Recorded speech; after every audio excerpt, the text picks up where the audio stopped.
Assalamualaikum warahmatullahi wabarakatuh. Selamat datang kembali kepada para siswa.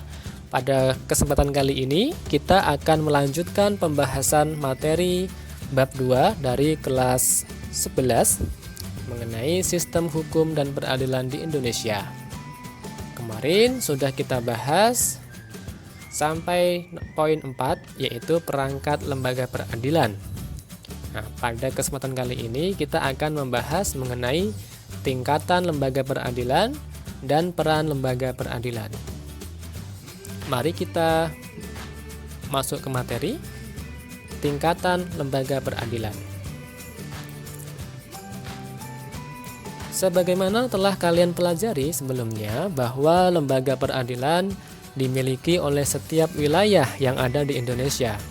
Lembaga-lembaga tersebut tentunya tidak semuanya berkedudukan sejajar, akan tetapi ditempatkan secara hierarki atau bertingkat-tingkat sesuai dengan peran dan fungsinya. Adapun tingkatan lembaga peradilan adalah sebagai berikut. Yang pertama, pengadilan tingkat pertama atau pengadilan negeri. Yang kedua, pengadilan tingkat kedua. Dan yang ketiga adalah kasasi oleh Mahkamah Agung. Mari kita lihat dulu yang pertama, pengadilan tingkat pertama. Pengadilan tingkat pertama mempunyai kekuasaan hukum yang meliputi satu wilayah kabupaten atau kota. Wewenang pengadilan tingkat pertama adalah memeriksa dan memutuskan sesuai dengan ketentuan yang diatur dalam undang-undang, khususnya tentang dua hal berikut. Yang pertama, sah atau tidaknya penangkapan, penahanan, penghentian penyidikan atau penghentian tuntutan. Yang kedua, ganti kerugian dan atau rehabilitasi bagi seseorang yang perkaranya dihentikan pada tingkat penyidikan atau tuntutan. Kemudian yang kedua adalah pengadilan tingkat kedua. Pengadilan tingkat kedua disebut juga pengadilan tinggi yang dibentuk dengan undang-undang. Daerah hukum pengadilan tinggi pada dasarnya meliputi satu provinsi. Pengadilan tingkat kedua berfungsi sebagai berikut. Yang pertama, menjadi pimpinan bagi pengadilan-pengadilan negeri di dalam daerah hukumnya. Yang kedua, melakukan pengawasan terhadap jalannya peradilan di dalam daerah hukumnya dan menjaga supaya peradilan itu diselesaikan dengan saksama dan wajar. Yang ketiga, mengawasi dan meneliti perbuatan para hakim pengadilan negeri di daerah hukumnya. Dan yang keempat, untuk kepentingan negara dan keadilan, pengadilan tinggi dapat memberi peringatan, teguran, dan petunjuk yang dipandang perlu kepada pengadilan negeri dalam daerah hukumnya. Adapun wewenang pengadilan tingkat kedua adalah mengadili perkara yang diputus oleh pengadilan negeri dalam daerah hukumnya yang dimintakan banding dan berwenang untuk memerintahkan pengiriman berkas-berkas perkara dan surat-surat untuk diteliti dan memberi penilaian tentang kecakapan dan kerajinan hakim. Dan ketiga adalah kasasi oleh Mahkamah Agung. Mahkamah Agung berkedudukan sebagai puncak semua peradilan dan sebagai pengadilan tertinggi untuk semua lingkungan peradilan dan memberi pimpinan kepada pengadilan-pengadilan yang bersangkutan. Dalam hal kasasi, yang menjadi wewenang Mahkamah Agung adalah membatalkan atau menyatakan tidak sah putusan hakim pengadilan tinggi karena putusan itu salah atau tidak sesuai dengan undang-undang. Hal tersebut dapat terjadi karena alasan berikut. Yang pertama, lalai memenuhi syarat-syarat yang diwajibkan oleh perundang-undangan yang mengancam kelalaian itu dengan batalnya perbuatan yang bersangkutan. Yang kedua, melampaui batas wewenang. Dan yang ketiga, salah menerapkan atau karena melanggar ketentuan hukum yang berlaku. Itulah tingkatan yang paling tinggi dalam lembaga peradilan. Kemudian poin berikutnya adalah peran lembaga peradilan.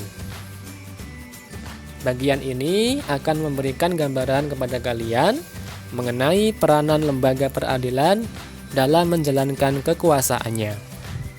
Dengan mengetahui hal tersebut, kita sebagai subjek hukum dapat mengawasi dan mengontrol kinerja dari lembaga-lembaga peradilan. Berikut ini peran dari masing-masing lembaga peradilan. Yang pertama, lingkungan peradilan umum. Kekuasaan kehakiman di lingkungan peradilan umum dilaksanakan oleh pengadilan negeri, pengadilan tinggi, dan Mahkamah Agung. Pengadilan negeri berperan dalam proses pemeriksaan, memutuskan, dan menyelesaikan perkara pidana dan perdata di tingkat pertama. Pengadilan tinggi berperan dalam menyelesaikan perkara pidana dan perdata pada tingkat kedua atau banding. Di samping itu, pengadilan tinggi juga berwenang mengadili tingkat pertama dan terakhir apabila ada sengketa kewenangan mengadili antara pengadilan negeri dalam daerah hukumnya. Sedangkan untuk Mahkamah Agung mempunyai kekuasaan tertinggi dalam lapangan peradilan di Indonesia. Mahkamah Agung mempunyai wewenang berikut. Yang pertama, mengadili pada tingkat kasasi terhadap putusan yang diberikan pada tingkat terakhir oleh pengadilan di semua lingkungan peradilan yang berada di bawah Mahkamah Agung. Yang kedua, menguji peraturan perundang-undangan di bawah undang-undang terhadap undang-undang. Yang ketiga, kewenangan lainnya yang diberikan undang-undang seperti memberikan pertimbangan hukum kepada Presiden dalam permohonan grasi dan rehabilitasi. Berikutnya, lingkungan peradilan agama. Kekuasaan kehakiman di lingkungan peradilan agama dilakukan oleh pengadilan agama.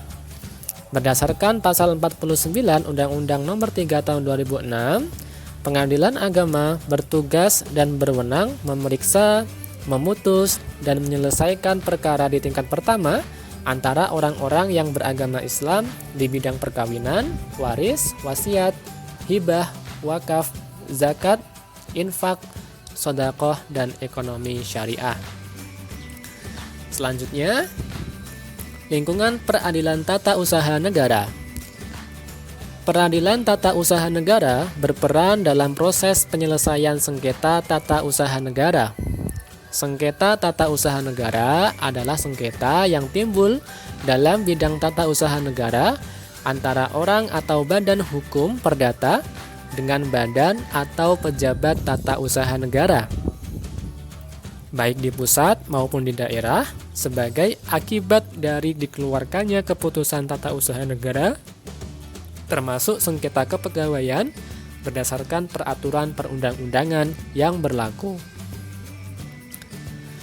Kemudian, lingkungan peradilan militer. Peradilan militer berperan dalam menyelenggarakan proses peradilan dalam lapangan hukum pidana, khususnya bagi pihak-pihak berikut. Pertama, anggota TNI. Kedua, seseorang yang menurut undang-undang dapat dipersamakan dengan anggota TNI. Ketiga, anggota jawatan atau golongan yang dapat dipersamakan dengan TNI menurut undang-undang. Dan yang keempat, seseorang yang tidak termasuk ke dalam angka 1, 2, dan 3, tetapi menurut keputusan Menteri Pertahanan dan Keamanan yang ditetapkan berdasarkan persetujuan Menteri Hukum dan Perundang-undangan harus diadili oleh pengadilan militer. Selanjutnya adalah Mahkamah Konstitusi. MK mempunyai 4 kewenangan dan 1 kewajiban sebagaimana diatur dalam Undang-Undang Dasar. MK berwenang mengadili pada tingkat pertama dan terakhir yang putusannya bersifat final untuk perkara-perkara berikut. Pertama, menguji undang-undang terhadap Undang-Undang Dasar Negara Republik Indonesia tahun 1945. Yang kedua, memutus sengketa kewenangan lembaga negara yang kewenangannya diberikan oleh Undang-Undang Dasar Negara Republik Indonesia tahun 1945. Ketiga, memutus pembubaran partai politik. Yang keempat, memutus perselisihan tentang hasil pemilihan umum.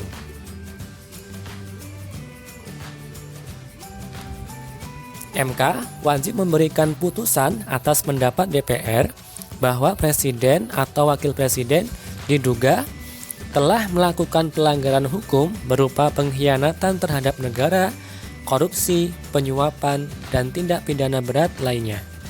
Yang kedua, perbuatan tercela dan atau tidak lagi memenuhi syarat sebagai presiden dan atau wakil presiden sebagaimana dimaksud dalam Undang-Undang Dasar 1945. Itulah tadi beberapa kewenangan-kewenangan dan peran lembaga peradilan yang ada di Indonesia. Itu saja untuk materi kita kali ini. Jika ada pertanyaan silahkan didiskusikan dalam forum kelas. Wassalamualaikum warahmatullahi wabarakatuh.